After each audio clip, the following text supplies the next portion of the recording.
जय श्री हरि दोस्तों, मैं हूं पायल कश्यप और आज के इस वीडियो में हम बात करने वाले हैं नरकों के स्वरूप के बारे में। जी हां दोस्तों, गरुड़ पुराण के अनुसार नरकों का स्वरूप कैसा होता है, नरकों में प्राप्त होने वाली विविध यातनाओं के बारे में बात करेंगे और नरक में गिराने वाले कर्म कौन से होते हैं, इन तीनों विषय पे हम बात करने वाले हैं। वीडियो बहुत ही ज्यादा इंपॉर्टेंट होने वाली, इन्फॉर्मेटिव होने वाली है, तो वीडियो में एंड तक जरूर बने रहेगा। पर वीडियो शुरू करने से पहले एक बात जरूर कहना चाहूंगी कि अगर आपने अभी तक हमारे चैनल को सब्सक्राइब नहीं किया है तो सब्सक्राइब तुरंत कर लीजिए इसी तरीके की और भी इन्फॉर्मेटिव वीडियोस के लिए।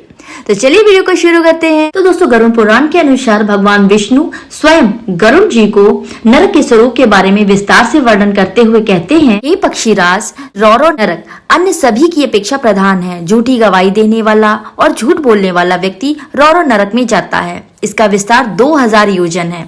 जांग भर की गहराई में वहाँ दुस्तर गड्ढा है। दहकते हुए अंगारों से भरा हुआ वह गड्ढा पृथ्वी के समान अंगार जैसी है। उसमें यम के दूत पापियों को डाल देते हैं। उस जलती हुई अग्नि से तप्त होकर पापी उसी में इधर उधर भागता है।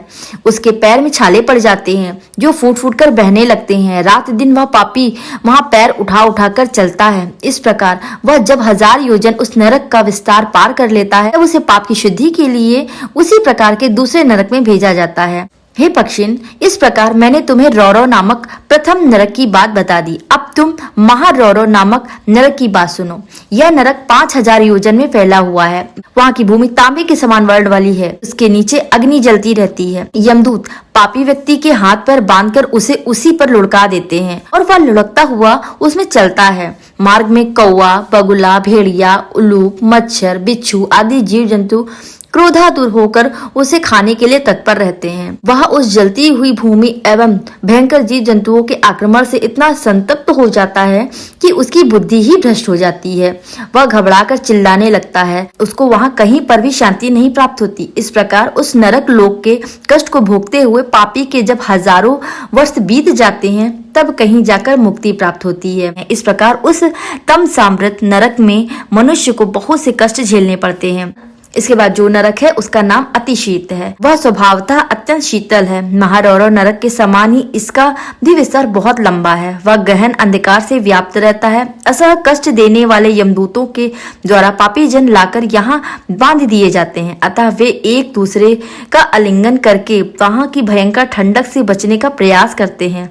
उनके दांतों में कटकटाहट होने लगती है। वहाँ हिमखंड का वहन करने वाली वायु चलती है जो शरीर की हड्डियों को तोड़ देती है। वहाँ के प्राणी भूख से त्रस्त होकर मज्जा, रक्त और गल रही हड्डियों को खाते हैं।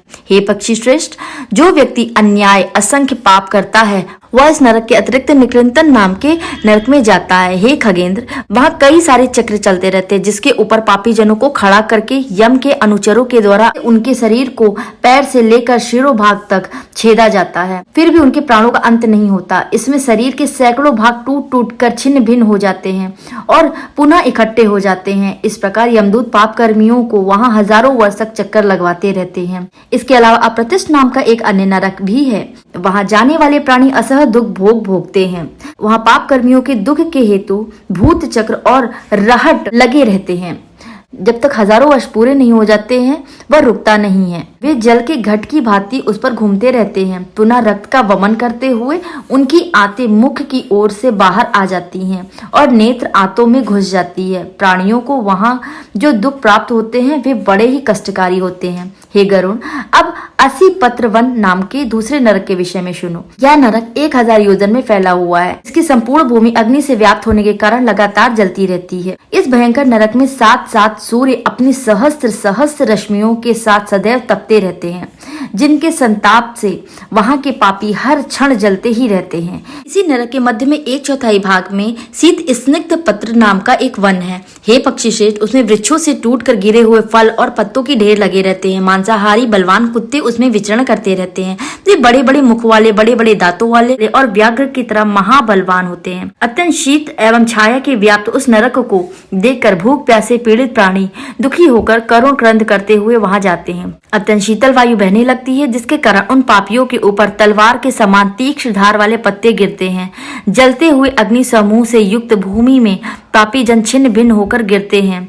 उसी समय वहां रहने वाले कुत्तों के आक्रमण भी उन पापियों पर होने लगते हैं। शीघ्र ही वो कुत्ते रोते हुए उन पापियों के शरीर के मांस को खंड खंड करके खा जाते हैं। इसके अलावा अब भगवान विष्णु महाभयानक तप्त कुंड नाम के नरक के बारे में बताते हैं। इस नरक में चारों ओर फैले हुए अत्यंत गरम गरम घड़े हैं। इनके चारों ओर अग्नि प्रज्वलित रहती है। वे उबलते हुए तेल और लोहे के चूर्ण से भरे रहते हैं। पापियों को ले जाकर उन्हीं में औंधे मुंह डाल दिया जाता है। तदंतर भयंकर यमदूत नुकीले हथियारों से उन पापियों की खोपड़ी, आंख, हड्डियों को छेद छेद कर नष्ट करते हैं। गिद्ध बड़ी तेजी से वहां आकर उन पर झपट्टा मारते हैं। उन उबलते हुए पापियों को अपनी ओर चोट से खींचते हैं और फिर उसी में छोड़ देते हैं। उसके बाद यमदूत उन पापियों के सिर, स्नायु, द्रवीभूत मांस, त्वचा आदि जल्दी जल्दी करछुल से उसी तेल में घुमाते हुए उन महापापियों को काढ़ा बना डालते हैं। इस प्रकार ये 7 प्रधान नरक होते हैं। इसके अलावा भी अन्य बहुत सारे नरक सुने जाते हैं जिनमें पापी अपने कर्मों के अनुसार जाते हैं। जो मनुष्य गौ की हत्या, भ्रूण हत्या और आग लगाने का दुष्कर्म करता है वह रोध नामक नरक में गिरता है।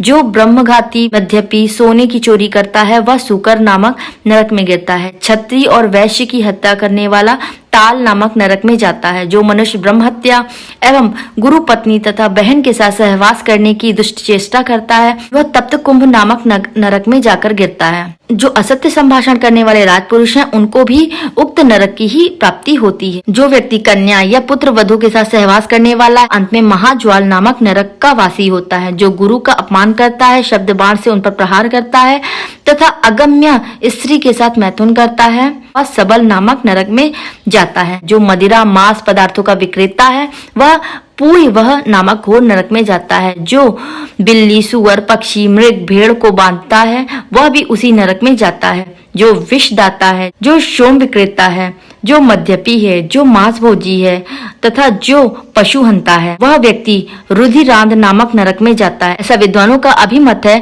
एक ही पंक्ति में बैठे हुए किसी प्राणी को धोखा देकर जो लोग विष खिला देते हैं उन सभी को विंग भुज नामक घोर नरक प्राप्त होता है। अपवित्र और क्रोधी व्यक्ति असी पत्रवन नामक नरक में जाता है। मृगों का शिकार करने वाला व्याध अग्नि ज्वाल नामक नरक में जाता है जहाँ उसके शरीर को नोच नोच कर कौवे खाते हैं। यदि स्वप्न में भी सन्यासी या ब्रह्मचारी स्खलित हो जाते हैं तो वे अभोजन नामक नरक में जाते हैं।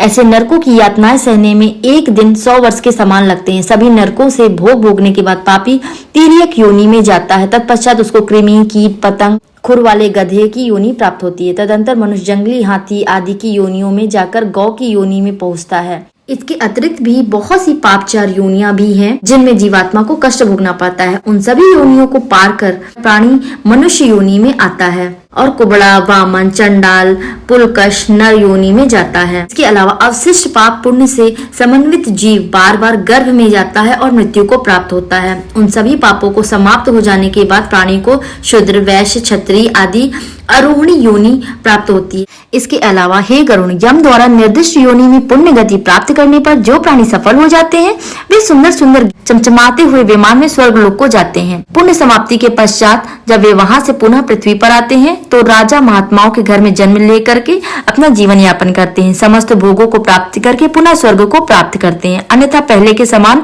आरोहणी योनि में जन्म लेकर दुख भोगते हैं। तो दोस्तों ये तो थी छोटी सी वीडियो जिसमें कि भगवान विष्णु ने स्वयं गरुण पुराण में गरुण जी से नरक के स्वरूप के बारे में विस्तार से वर्णन किया है। उम्मीद करती हूँ कि आपको वीडियो पसंद आई होगी। अगर पसंद आए तो इसे लाइक करना बिल्कुल भी ना भूलें और अभी तक हमारे चैनल को सब्सक्राइब नहीं किया तो सब्सक्राइब जरूर करें ताकि अगली वीडियो की नोटिफिकेशन अब तक सबसे पहले जाए। मिलते हैं अगली वीडियो में। Bye bye.